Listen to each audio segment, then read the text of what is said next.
Welcome to Global Perspectives. How do international visitor exchanges contribute to global peace and prosperity? Carol Grabauskas, Deputy Director of the Office of International Visitors at the U.S. Department of State, has multiple insights. Global Perspectives with Pulitzer Prize-winning commentator John Bercia. Welcome to the show, Carol. Thank you. So tell us what you were doing before you got into the good work of international visitor exchanges. I've actually been with the International Visitor Leadership Program for over 30 years. I started right after I left American University School of International Service, first starting at one of our core program agencies. It was called the Graduate School USDA, now USA. And prior to that, though, I spent some time living in Paris, France, studying at the Sorbonne. And I also traveled whenever I was able to save up enough money to do that. I grew up in central Pennsylvania near Harrisburg, went to the community college there, and decided that I wanted to work in the area of international affairs. And that was why I heard of the School of International Service at American University and determined I wanted to go there. But my career before I took that move was working in restaurants in central Pennsylvania and working also at the PBS station at WITF-TV in Hershey, Pennsylvania. Wow. Well, so you had an early inclination that you would be going in this direction, although not necessarily working with international visitor exchanges. But tell us about what the work is like. I think a lot of people understand what it means to host an international visitor and you know, the meeting and greeting, and it's nice for cultural interaction, but it goes well beyond that. So tell us, you know, what is the sort of ideal when you host an international visitor? The International Visitor Leadership Program, just like many of the exchange programs run by the U.S. Department of State, the Bureau of Educational and Cultural Affairs, really have the goal of increasing the understanding of increasing relationships among people in the United States and people of other countries around the world. And we do this by having people come to the United States, having Americans go abroad, to really talk in depth, to discuss issues that are of mutual interest, issues that are important to global security, as well as to various areas of U.S. foreign policy. Many of the visitors come here, and on the International Visitor Leadership Program, they typically spend about 2 to 3 weeks in the United States. They start in Washington, where we give them an overview of the U.S. government, of the separation of powers, of the various private sector organizations that help influence the government decisions. But then the most important part of the program is when they travel outside of Washington, they travel around the country to places like Orlando. We work with a network through, it's called Global Ties US. It's an umbrella organization that oversees a group of, I believe it's 88 organizations currently, private voluntary organizations across the country who host the visitors in their communities. And that's really where what we call the magic happens. It's when the visitors are in these communities where the members of organizations such as the World Affairs Council of Central Florida host the visitors in their communities. They welcome them to their places of business, their places of worship, their homes for home hospitality. Through these discussions that take place, typically around the parameter of a professional topic, the people really get to know one another. They learn that they have shared values, they have shared common interests, and they discuss ways to work together in order to better their own communities back home as well as those here in the U.S. It's interesting, a lot of times we have visitors, like you said, who come directly from Washington, and when you've gone to Washington for the first time, it's very awe-inspiring, and they're talking about all the buildings and the museums and this and everything else. But then when they come here, I think it's awe-inspiring in a different way because they're getting to know the actual people at work in their own communities and how they perceive whatever the professional subject is or whatever else they talk about. But are there very specific goals that you have for them in visiting the communities? If you were to list, sort of 1, 2, 3, what you hope that they get out of those visits, what would those be? Sure. Each project has a set of specific project goals. So it depends on the topic that the visitors are coming here on. We send visitors to Orlando who are looking at areas such as combating trafficking in persons. And so, for instance, on that type of a project, the goals would be to look at different government programs that would assist the victims of trafficking. It would look at prosecution. It would look at detection, as well as looking at private sector organizations that provide services to people who have been trafficked. So, I mean, there's a broad range of different topics that participants would come here on, and so each one would really have goals that are specific to that project. The broad overarching goal of the International Visitor Leadership Program, again, is to really to increase the mutual understanding, to build relationships, people-to-people relationships with people around the world. And as happened in the period preceding the recent election, we had a lot of visitors who wanted to talk about politics and campaigns and how it all works in the United States. And they had all kinds of questions about democracy and our democracy in particular. So made for very, very interesting conversations. Right. In fact, strengthening democratic institutions has been a very, very popular program theme throughout the history of this program. The International Visitor Leadership Program celebrated its 75th anniversary in 2015. So it has a long and well-known history of bringing political leaders from around the world here, many of whom went on to become chiefs of state, heads of government in their country, presidents and prime ministers. Could you give us some examples so that our viewers can relate? Sure, I'd be happy to. I mean, some of the very famous ones are people like Anwar Sadat, F.W. de Klerk, Indira Gandhi. Even, we talk about in the United Kingdom, there's actually a history of alumni of our program who went on to become heads of state. We had Margaret Thatcher, we had Tony Blair, we had Gordon Brown, all alum of our program. And then David Cameron came into power. He was not on our program, but many of his cabinet ministry were IVLP alum. And then following Brexit, Theresa May became the prime minister, and she also is an International Visitor alum. And when you talk about them in those terms, it becomes very, very familiar. And because everybody you mentioned should be recognizable to most, if not all, of our viewers. And it's exciting to be meeting visitors under the program now who will be in those positions 10, 20 years down the road. That's right.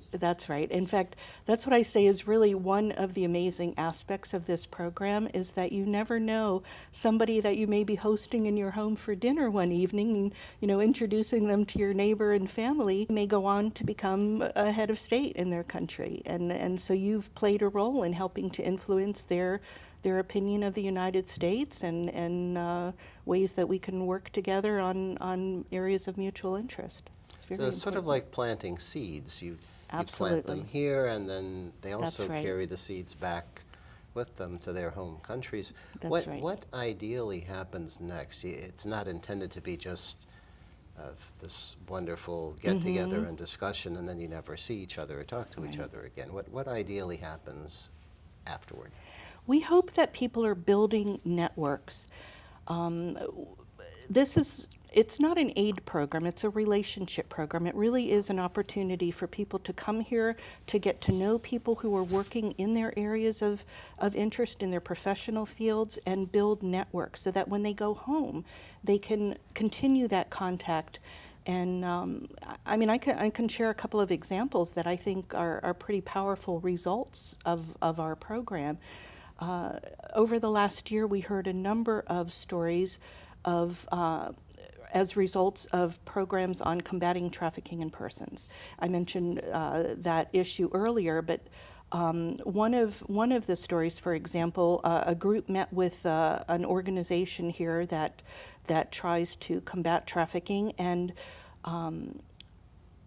what they were here from Bahrain, and they were in Colorado, meeting with an organization there. They went home, and after a number of months, the person they met with was receiving information from his organization that a woman from Thailand had been trafficked to Bahrain.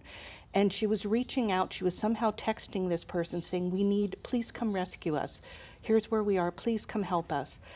And sure enough, he knew exactly who to reach out to in Bahrain because he had met with an International Visitor Leadership Program group from there several months prior. He reached out to them, and within 48 hours, they were able to rescue not just that Thai woman, but 12 other women. And there were many other similar situations that some of them we hear about, and some of them we know have happened that we don't even hear about.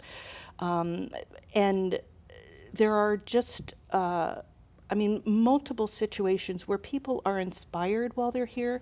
They learn new ideas, they gain confidence in their own leadership abilities, and then they're able to go home and put those ideas to use. Another example, we had a woman from Nigeria who came on our program a number of years ago, and while she was here, she learned about a program called KidSmart, where they collect donated items from the community to give to children in the local schools who can't afford their own school supplies. So that they have new backpacks, they have boxes of crayons or pencils or whatever they need to go back to school so that they don't feel left out. She was so inspired by that idea that she went home to Lagos and she started an organization that she called Smart Kids.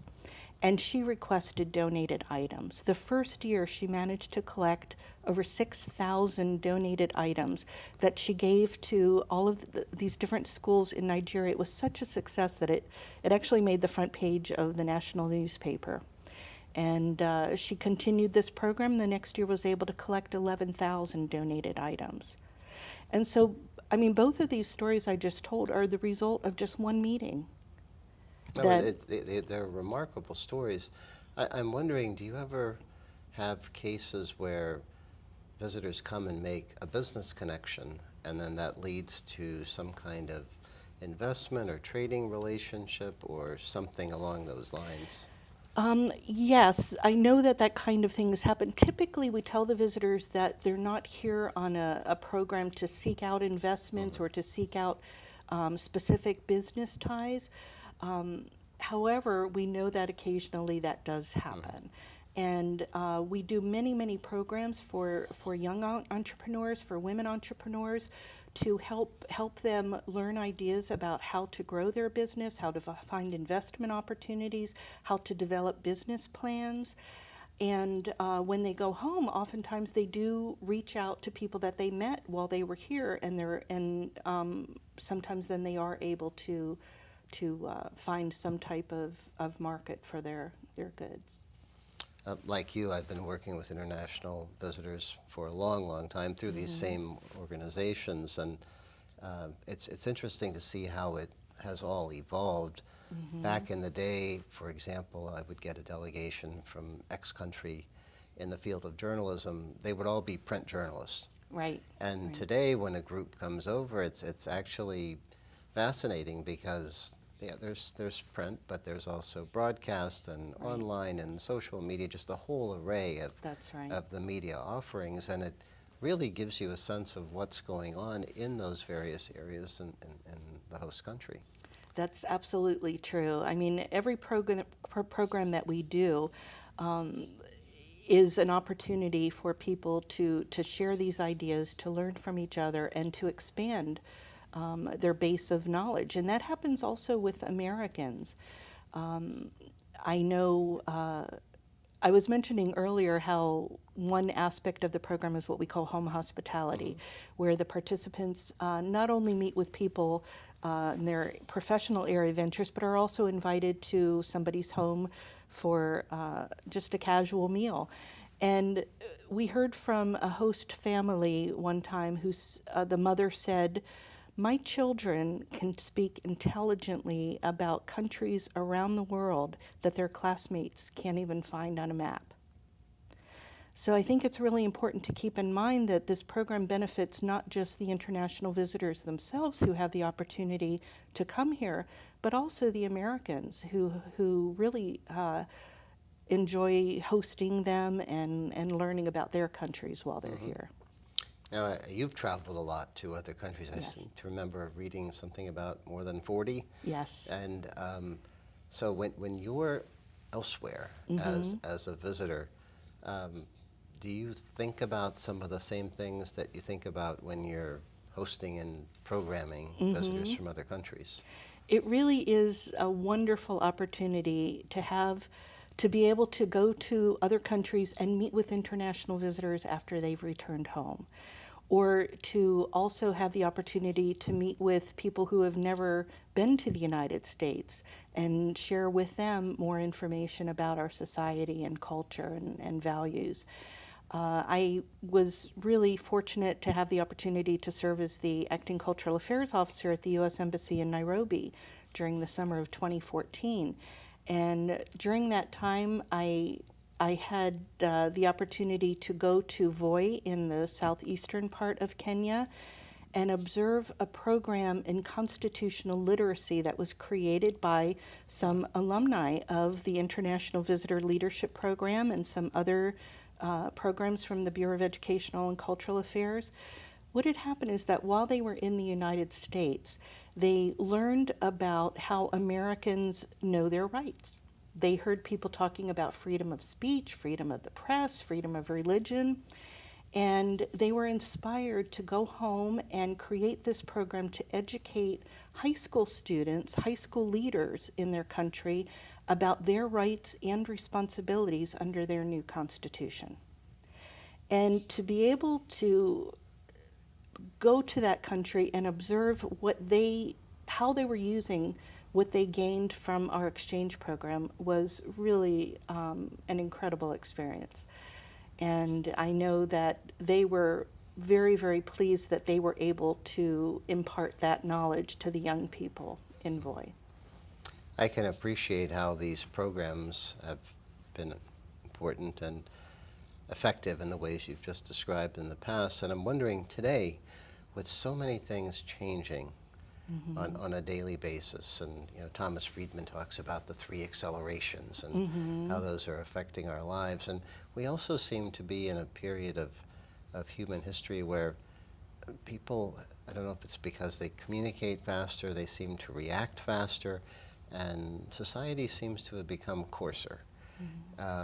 So how do these international visitor exchanges fit into this changing environment, and do you believe that they can help improve it?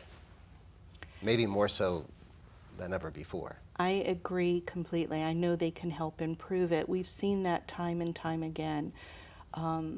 People who are able to meet each other in person, what Edward R. Murrow called the last 3 feet.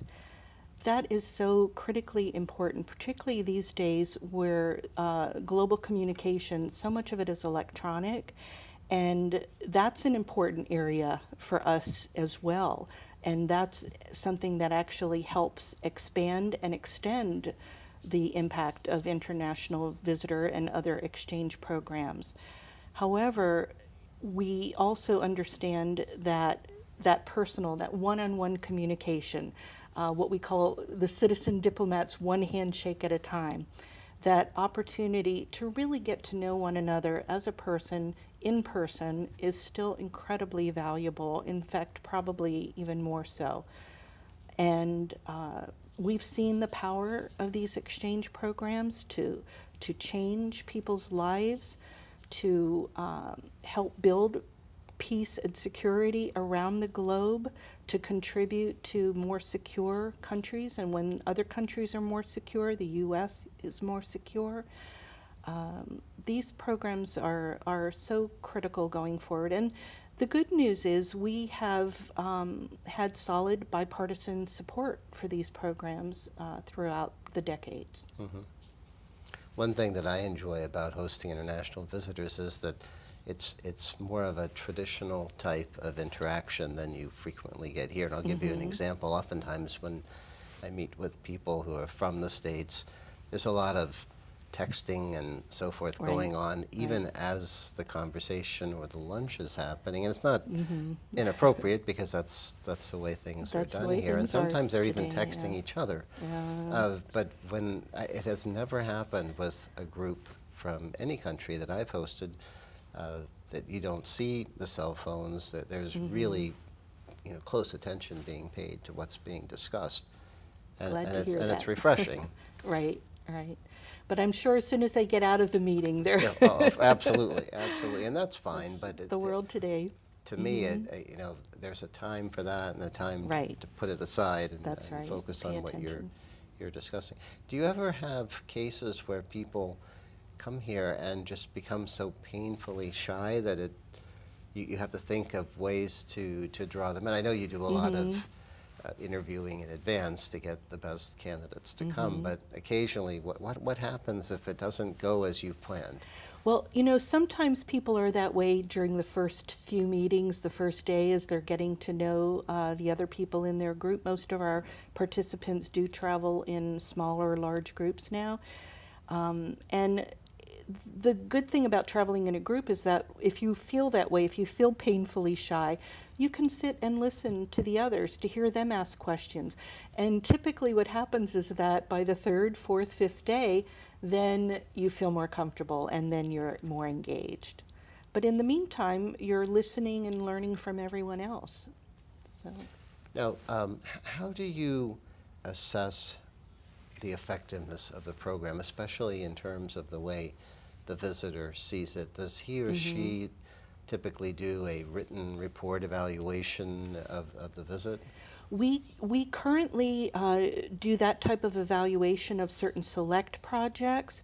We also get reports often from the U.S. embassies abroad. Well, I guess often is not the correct word. We sometimes receive reports from the U.S. embassies abroad, particularly if there is some type of impact story.